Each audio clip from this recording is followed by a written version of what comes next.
Hello मेरे दोस्तों, welcome है आपका हमारे शॉर्ट डॉट रिवीजन के लेक्चर नंबर 5 के अंदर। और आज हम पढ़ने वाले हैं कॉम्प्लेक्स एनालिसिस। सबसे पहले कॉम्प्लेक्स एनालिसिस में हम पढ़ते हैं कि z equals to x plus iota y. z क्या होता है हमारा, ठीक है। बचपन से हम पढ़ते हुए आते हैं z equals to x plus iota y. x क्या होता है, रियल नंबर होता है। और जो आईटा के साथ होता है उसको हम बोलते हैं इमेजिनरी पार्ट, ठीक है। तो z equal to x plus iota y हम बहुत टाइम से पढ़ते हुए आ रहे हैं। और इसी को, और ये जो होता है, ये जो एक्स वाई प्लेन होता है इसको हम बोलते हैं आर्गेन प्लेन, ARGAND PLANE, ठीक है। इसको हम बोलते हैं आर्गेन प्लेन। तो जो एक्स एक्सिस पे होता है, ठीक है, तो यहाँ पे क्या है, एक्स एक्सिस से थीटा एंगल पे क्या है, एक एंगल है, ठीक है, एक्स एक्सिस से थीटा पे। तो हम क्या करेंगे, हम लाइन बनाएंगे। हमने वाई एक्सिस से यहाँ पे काटा और एक्स एक्सिस से काटा, ठीक है। तो जो थीटा का जो इधर कंपोनेंट हो जाएगा वो क्या हो जाएगा, आर कोस थीटा, ठीक है। यहाँ पे क्या है, ये आर वेक्टर है। ये अगर आर वेक्टर है तो एक्स एक्सिस पे जो एंगल आएगा वो कितना आएगा, आर कोस थीटा। और जो वाई एक्सिस है, ठीक है, अब ये एंगल थीटा है। अब आप ध्यान से देखो, थीटा एक्स एक्सिस से मिलके बनाया तो इधर तो cos थीटा आएगा, और इसके जस्ट अपोजिट क्या आ जाएगा, sin थीटा आ जाएगा। तो y इक्वल्स टू कितना हो गया, r sin थीटा, ठीक है। अब ये जो दे रखा है z equals to r e की पावर आई थीटा, ठीक है, ये होता है। फिर होता है z equals to r e की पावर आई थीटा, हम क्या लिखते हैं, cos theta plus iota sin theta.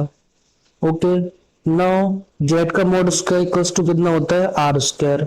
अब z mod square equals to r square कैसे आता है, हम क्या करेंगे, z मॉड स्क्वायर का मतलब क्या होता है, z mod square equals to होता है z इंटू z कॉन्जुगेट, ठीक है, ये z मॉड स्क्वायर होता है, ठीक है। अब ये z मॉड स्क्वायर को x plus iota Y into x minus आईटा Y लिखेंगे।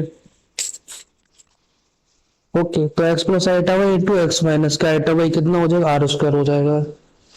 फिर हम अगर मल्टीप्लाई करेंगे तो कितना आएगा, x square plus y square equals to r square, ठीक है। तो अब आप ध्यान से देखिए, ये जो x square plus y square equals to r square आपको दे रखा है, ये क्या है, ये इक्वेशन ऑफ सर्कल, ठीक है। आप लोग को ये आराम बहुत पता ही होगा कि इक्वेशन ऑफ सर्कल होती है।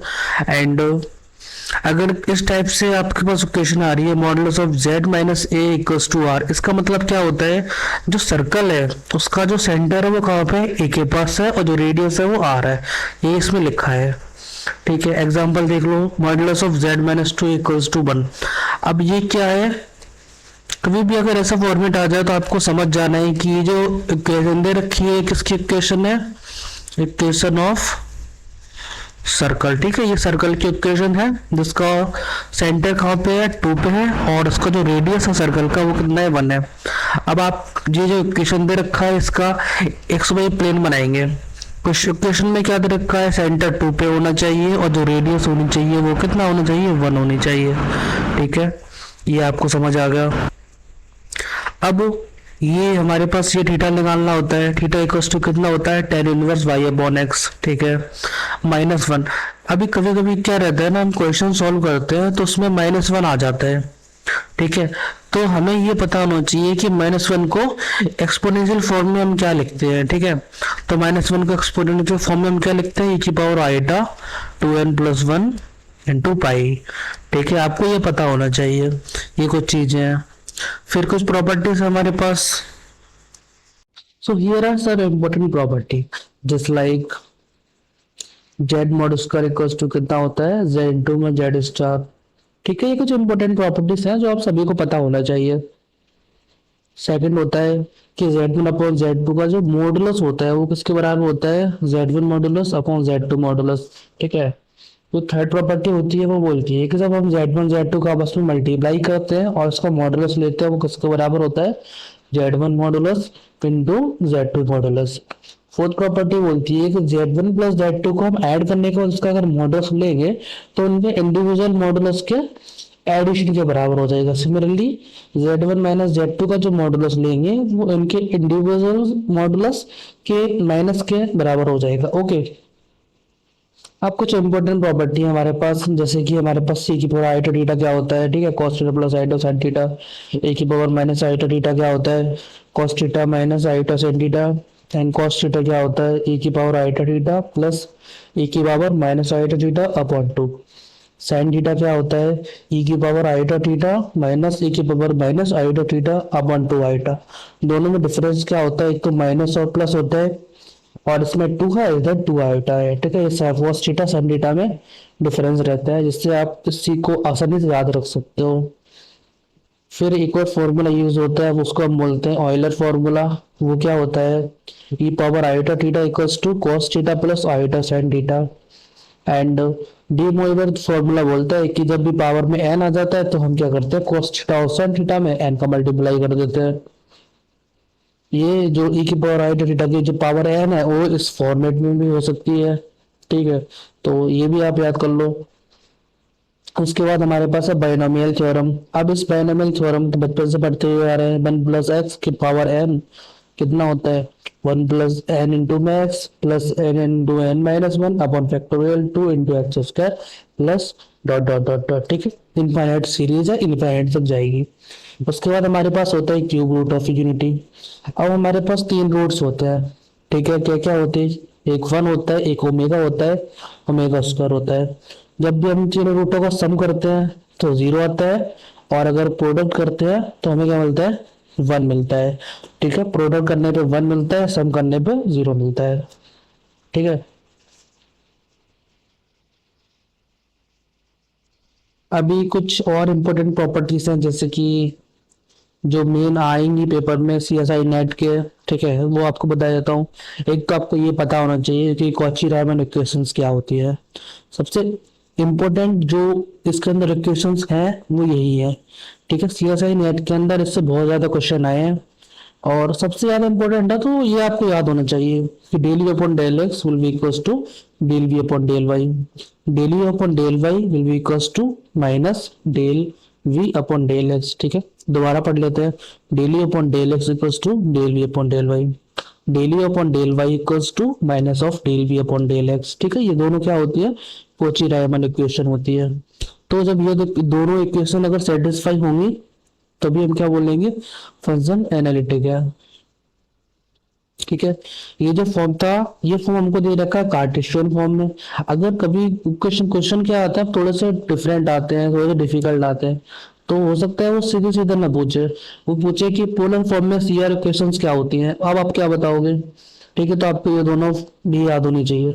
Del u upon del r equals to one upon r del v upon del theta.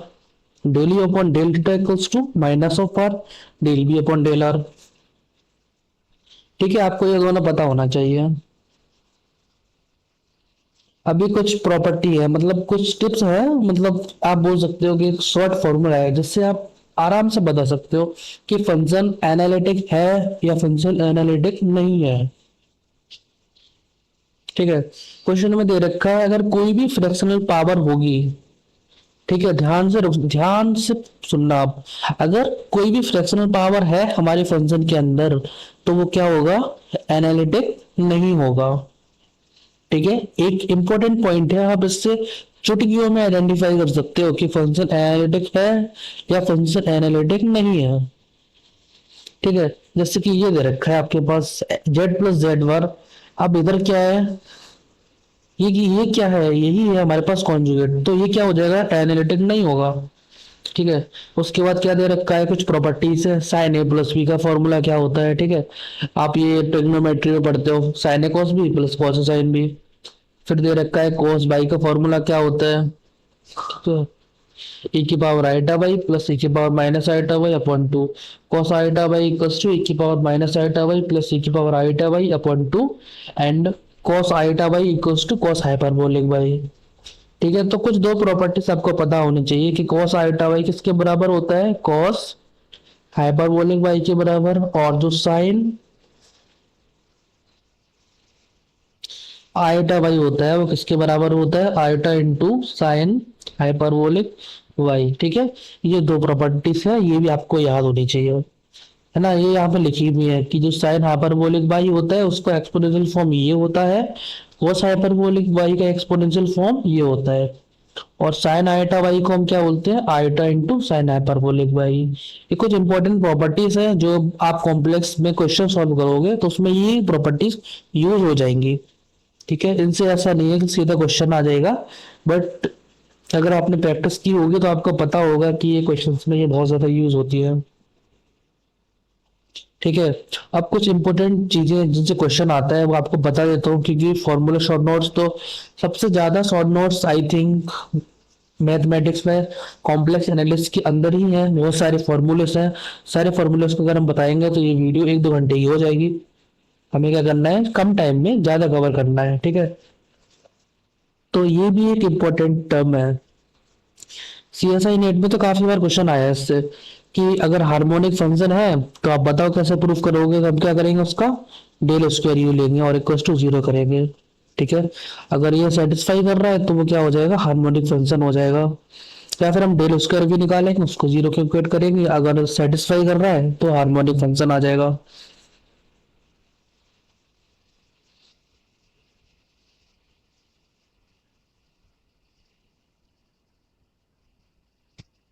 ठीक है, उसके बाद कभी कभी हमें क्वेश्चन आता है टेलर सीरीज एक्सपेंशन से। तो टेलर सीरीज एक्सपेंशन का फॉर्म आप याद रख लो। ठीक है, आप ये वाला फॉर्म याद रखो, तो आप इसको सॉल्व करोगे तो आपको यही आ जाएगा। कितना आता है, F Z equals to summation N equals to 0 to infinity Z minus Z zero की power N F N into Z zero upon N factorial. ठीक है, आपको ये पता होना चाहिए। उसके बाद पावर सीरीज दे रखा है आपको। पावर सीरीज का यूज हम कम करते हैं, बताओ। जब कोई कंटूर होता है, कंटूर के अंदर पूरा जगह एनालिटिक है, वहां पे हम पावर सीरीज का यूज करेंगे। और अगर एक कोई पॉइंट दे रखा है उसके अराउंड अगर हमको कुछ फाइंड करना है तो वहां पे हम टेलर सीरीज का यूज करेंगे। ठीक है, ये दोनों। ठीक है, तो ये कुछ टेलर की लिमिटेशन थी जो पावर सीरीज ने क्या कर दी, कंप्लीट कर दी। ठीक है, और क्वेश्चन कहाँ से आता है मैं एक बार देख लेता हूँ। पावर सीरीज हो गया, रेडियस ऑफ कन्वर्जेंस निकालने के लिए तो अब पहले आता था बट अब नहीं आता, तो हम ज्यादा पढ़ेंगे नहीं। अब ना हम सिंगुलरिटी पढ़ लेते हैं। हाँ, क्योंकि सिंगुलरिटी से जरूर क्वेश्चन आता है। ठीक है, तो यहाँ से मैं आपसे बोलूंगा कि बहुत ज्यादा इंपॉर्टेंट है और आप एकदम से फोकस होके पढ़िए सिंगुलरिटी के बारे में। ठीक है, अगर एक फंक्शन दे रखा है वो किसी पॉइंट पे क्या है, एनालिटिक नहीं है, तो उस पॉइंट को हम सिंगुलर पॉइंट बोलेंगे और पूरे फंक्शन में क्या बोलेंगे, एक सिंगुलरिटी एग्जिस्ट करती है। जैसे कि फंक्शन है हमारे पास 1/z-1। अब z इक्वल टू 1 क्या हो जाएगा, एक सिंगुलर पॉइंट हो जाएगा। ठीक है, सिंगुलरिटी कितने टाइप्स की होती है, सिंगुलरिटी 2 टाइप्स की होती है, आइसोलेटेड, नॉन आइसोलेटेड। ठीक है, आप बताओ भाई आइसोलेटेड सिंगुलरिटी क्या होती है। ठीक है, आइसोलेटेड सिंगुलरिटी का मतलब होता है कि वही सिंगुलर है, उसके आसपास कोई भी सिंगुलरिटी एग्जिस्ट नहीं करती। ठीक है, अब सेकंड क्या है, non isolated singularity. Non isolated singularity में क्या होता है, ठीक है, एक फंक्शन है। ठीक है, उस फंक्शन के अंदर infinite number of singular points हैं तो उसको हम क्या बोलेंगे, नॉन आइसोलेटेड सिंगुलरिटी। ठीक है, कोई बिल्कुल ना आपको टेंशन नहीं लेना है, बिल्कुल इजी इजी पूरा सिलेबस है, कुछ ज्यादा हार्ड नहीं है, बस थोड़ा सा कॉन्सेप्ट समझो। ठीक है, जैसे कि ये 1/sin z हमारे पास फंक्शन दे रखा है। अब बताओ z इक्वल टू n पाई पे क्या हो जाएगा, एनालिटिक होगा। अब n की वैल्यू बहुत ज्यादा चेंज करते रहेंगे तो क्या हो जाएगा, z की वैल्यू चेंज होती रहेगी। तो कितने सिंगुलर पॉइंट्स हो गए इसके अंदर, infinite number of singular points हो गए, तो वो किस में आएंगे, नॉन आइसोलेटेड में। ठीक है, और अगर फंक्शन होता है हमारे पास F Z equal to 1/z-1, अब ये किस पे सिंगुलर होता है, z इक्वल टू 1 पे। ठीक है, अगर हम z इक्वल टू 1 रखेंगे तो 1 - 1 कितना आ जाएगा, 0 आ जाएगा, 1/0 दैट इक्वल टू इनफाइनाइट। ठीक है, तो भाई इनफाइनाइट हो गया फंक्शन, सिंगुलर पॉइंट किस पे है, z इक्वल टू 1 पे है। लेकिन ये क्या सिंगल पॉइंट है ये। ठीक है, इसके आसपास और कोई सिंगुलरिटी नहीं है, तो ये क्या हो जाएगी, एक आइसोलेटेड सिंगुलरिटी हो जाएगी। ठीक है, क्या हो जाएगी, एक आइसोलेटेड सिंगुलरिटी। सिमिलरली यहाँ पे हमने देखा था कि एक पॉइंट है, उसके अंदर इस n की वैल्यू चेंज कर रहा है, z की वैल्यू चेंज होती जा रही है, 0 पाई 2 पाई 3 पाई 4 पाई 5 पाई 6 पाई 7 पाई 8 पाई, और हर वैल्यू पे क्या मिल रहा है, जो फंक्शन हो रहा है वो क्या हो जा रहा है, इनफाइनाइट हो जा रहा है, अनडिफाइन हो जा रहा है। ठीक है, सिंगुलर हो जा रहा है, तो उसको हम क्या बोलेंगे, नॉन आइसोलेटेड सिंगुलरिटी। ठीक है, अभी आइसोलेटेड सिंगुलरिटी के टाइप्स पढ़ेंगे हम कि जो आइसोलेटेड सिंगुलरिटी होती है वो कितने टाइप्स की होती हैं, ठीक है। फर्स्ट वन होता है कि रिमूवेबल सिंगुलरिटी। अब जैसे इसका नाम है वैसा इसका काम है। ये क्या करता है, फंक्शन में से अगर सिंगुलरिटी रिमूव हो रही है तो हम उसको रिमूवेबल सिंगुलरिटी बोलेंगे। नॉन एसेंशियल जो आइसोलेटेड सिंगुलरिटी है, इसका मतलब होता है कि फंक्शन के अंदर सिंगुलरिटी है लेकिन क्या है, फाइनाइट टर्म है उसके, ठीक है, तो वो हो जाएगी नॉन एसेंशियल। एसेंशियल का मतलब होगा कि फंक्शन के अंदर जो सिंगुलरिटी है उसके कितने टर्म्स है, इनफाइनाइट नंबर ऑफ टर्म्स है, ठीक है। अगर हम सीधा सीधा देखें तो ये हमारे पास ग्राफ दे रखा है, अगर कोई भी टर्म है नहीं हमारे पास तो क्या हो जाएगा, रिमूवेबल हो जाएगा। फाइनाइट टर्म होंगे तो नॉन एसेंशियल हो जाएगा, इनफाइनाइट टर्म्स होंगे तो एसेंशियल हो जाएगा, ठीक है। जैसे कि हमने पहले पढ़ा था -1 का एक्सपोनेंशियल फॉर्म कितना होता है, -1 इक्वल्स टू e की power iota into 2n plus 1 पाई। ये क्या होता है, -1 का एक्सपोनेंशियल फॉर्म होता है। आप ये भी याद कर लीजिए, ए की पावर एक्स को अब क्या बोलते हैं, क्या बोलते हैं, 1 plus x square upon factorial 2 plus x की upon factorial 3 plus dot dot dot dot dot. कोई रॉकेट साइंस नहीं है, कुछ नहीं है, सीधा आपको याद करना है एक्सपोनेंशियल को। ये तो आपको याद होगा, e की पावर एक्स को हम कैसे एक्सपेंड करते हैं, e की power x equals to 1 plus x square upon factorial 2 plus x cube upon factorial 3 plus x की पावर 4 अपॉन फैक्टोरियल 4। ठीक है, यहाँ तक आपको क्लियर है, आपको कोई दिक्कत नहीं है, कोई परेशानी नहीं है, ठीक है। उसके आगे हम चलते हैं। अब हमारे पास क्या है, जो मेन काम स्टार्ट हुआ है, हमारा जो मेन कॉम्प्लेक्स स्टार्ट हुआ है वो यहाँ से स्टार्ट हुआ है। इससे पहले जो हमने पढ़ा है उससे भी क्वेश्चन आते हैं, लेकिन अभी जो टॉपिक्स हम पढ़ने वाले हैं उसमें मेनली कॉम्प्लेक्स का यूज होने जा रहा है, ठीक है। जैसे कि हमारे पास एक फॉर्मूला होता है, क्या होता है, रेसिड्यू। तो आपको पता होना चाहिए, है ना। और ये जो टर्म दिख रहा है ना आपको, रेसिड्यू, मैं अब से चैलेंज दे रहा हूँ, इससे कोई ना कोई क्वेश्चन जरूर आएगा इस बार भी नेट में। कोई ना कोई क्वेश्चन जरूर आएगा। तो ये क्या हो जाएगी, मोस्ट इम्पोर्टेंट हो जाएगा ये टॉपिक आप छोड़ ही नहीं सकते, आप इसको स्किप ही मत करना, मैं आपसे कहूंगा ना, बिल्कुल स्किप करने की जरूरत नहीं है, ठीक है। और ये आपके पास एक थ्योरम है, आप इसको रट लो, कॉची रेसिड्यू थ्योरम है। ये क्या बोलती है, अगर हमारे पास एक फंक्शन दे रखा है और हमको उसको इंटीग्रेट करना है, ठीक है, और वो फंक्शन क्या है, एनालिटिक है, लेकिन कुछ फाइनाइट पॉइंट्स हैं जिनके ऊपर वो फंक्शन एनालिटिक नहीं है, तो उसको हम कॉची रेसिड्यू थ्योरम से निकालेंगे। कैसे निकालेंगे, 2 pi into sum over residue. ये अगर आप याद कर लो, आप इसको निकालना सीख लो, आप पूरे कॉम्प्लेक्स छुट के वो सॉल्व कर लोगे। क्या होता है, integration of F z d z equals to 2 pi into sum over residue. अब रेसिड्यू निकालना हम आपको यहाँ बताएंगे, ठीक है। रेसिड्यू निकालने के क्या रहते हैं, पांच पांच फॉर्मूले हैं, पांच मेथड है। एक एक मेथड को मैं आपको अच्छे से बताऊंगा क्योंकि बहुत इंपॉर्टेंट टॉपिक है, ठीक है। सबसे पहले तो एक तरीका होता है कि जो 1/z-a का जो एक्सपेंशन होता है, ठीक है, मतलब कि जब हम एक्सपेंशन करते हैं किसी भी फंक्शन को, और उसमें जो 1/z-a का जो भी कोफिशिएंट होगा वो क्या हो जाएगा, रेसिड्यू हो जाएगा z=a, ठीक है। जैसे कि हमारे पास कोई टर्म आ गया 1/z-4, ठीक है। अब हमने एक्सपेंड कर दिया और अब किसके फॉर्म में आ गया, ये 1/z-a के फॉर्म में आ गया, ठीक है, 1/z-a, ठीक है। अब ये जो फंक्शन दे रखा है इसमें 1/z-a का जो कोफिशिएंट होगा, जैसे कि यहाँ पे अगर 2 हुआ तो ये 2 क्या हो जाएगा, रेसिड्यू हो जाएगा। r इक्वल टू कितना हो जाएगा, 2 हो जाएगा। ऐसा हम क्या करेंगे, रेसिड्यू निकालेंगे। 1/z-a का कोफिशिएंट जो भी होगा वो क्या हो जाएगा, रेसिड्यू हो जाएगा। तो यहाँ पे 1/z-a का जो कोफिशिएंट हुआ वो क्या हो जाएगा, 2 हुआ कोफिशिएंट, तो ये रेसिड्यू हो गया, और ये क्या हो गया हमारे पास, 4 हो गया, ठीक है। तो यहाँ से आप दोनों चीजें निकाल सकते हो। सेकंड मेथड क्या होता है, अगर हमारे पास z=a एक सिंपल पोल है, ठीक है, मैं आपको सिंपल पोल एक बार एक्सप्लेन कर देता हूँ। सिंपल पोल क्या होता है, हमारे पास अगर कोई फंक्शन है, ठीक है, f(z)=1/z-4 1/z z minus to. अब आप मुझे बताओ, एक तो z इक्वल्स टू फोर आप रखोगे तो फंक्शन क्या हो जाएगा, इनफाइनाइट हो जाएगा। एक आप z इक्वल्स टू टू रखोगे तो फंक्शन इनफाइनाइट हो जाएगा। अब आप ध्यान से देखो, z equals to two, z equals to four, ठीक है। z इक्वल्स टू टू क्या है, सिंपल पोल होगा। z इक्वल्स टू फोर क्या हो जाएगा, ये भी सिंपल पोल होगा। ठीक है, कैसे होगा, क्योंकि सिर्फ सिंगल पॉइंट है ना, और ये फोर भी एक सिंगल पॉइंट से है। तो अगर सिंगल पॉइंट पे फंक्शन इनफाइनाइट हो रहा है तो उसको हम सिंपल पोल बोलेंगे। ठीक है। अब सेकंड क्या होता कि z इक्वल्स टू टू, दो बार टू पे क्या हो जाता, फंक्शन इनफाइनाइट हो जाता। तब ये सिंपल पोल ना हो बोलने की बजाय हम क्या बोलते हैं, सेकंड ऑर्डर पोल बोलते हैं। ठीक है, आपको समझ आया होगा, आई होप आपके दिमाग में थोड़ा सा बैठा हो।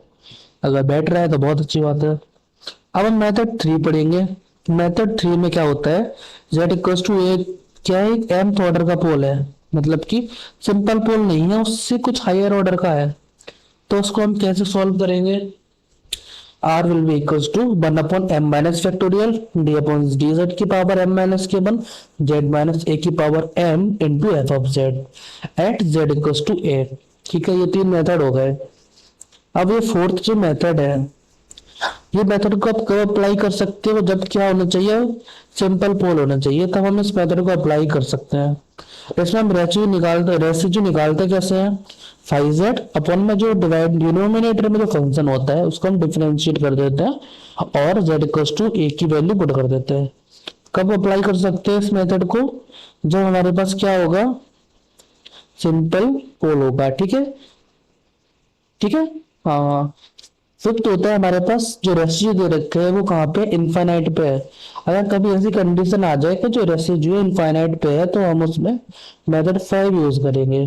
क्या होता है, R equals to limit z tending towards infinite minus z into F Z, या फिर हम सेकंड मेथड यूज कर सकते हैं, minus one upon two pi आइडा integration of F Z into D Z. ठीक है, आप दोनों में से कोई भी मेथड यूज करो, ये आपके ऊपर है।